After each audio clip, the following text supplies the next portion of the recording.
9 तारीख सायंकाळी अंदाजे 10:30 ते 11:30 वाजता या दरम्यान 3 पेट्रोल पंप म्हणजे मुक्तानगर वरणगाव या जे हायवे आहे, हायवेवरती 3 पेट्रोल पंपावरती दरोडा करण्यात आले होते.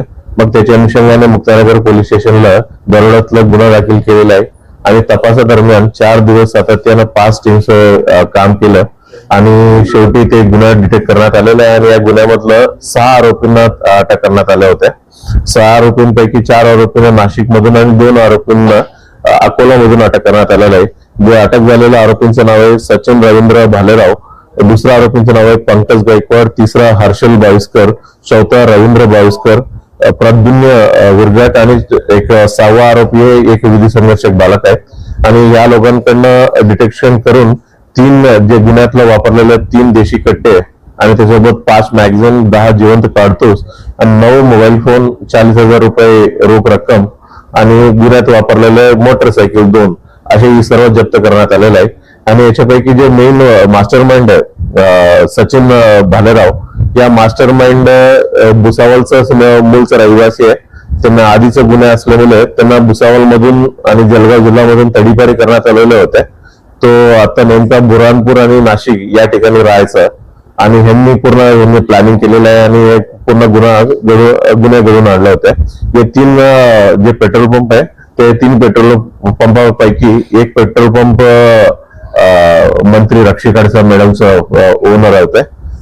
याचा सर्व गुन्हा उघडकीस आणलेला आहे.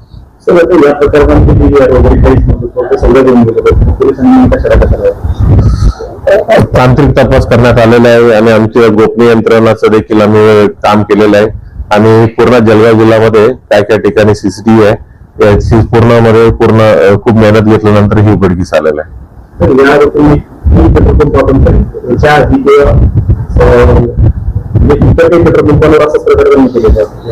असं सध्या तसे काही आपल्याकडे फिर्याद नाहीये.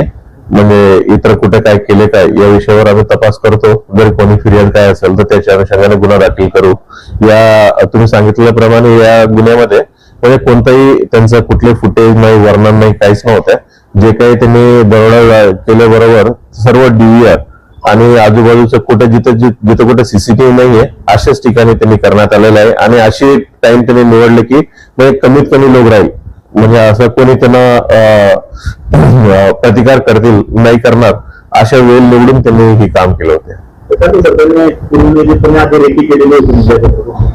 त्यांचं आता तपासामध्ये असं निष्पन्न होतं की म्हणजे त्यांनी डे मध्ये झालं होतं. पूर्ण एरिया जर थोडासा अंदाज घेतलेला आहे कोणत्या टाइम मध्ये कोण असतील आणि कोणत्या ठिकाणी सीसीटीव्ही आहे आणि ही सर्व गोष्टीवर त्यांनी अंदाज घेतला आणि जे एकदा पूर्ण गुन्हा झाल्यानंतर पूर्ण DVR देखील त्यांनी घेऊन गेले होते.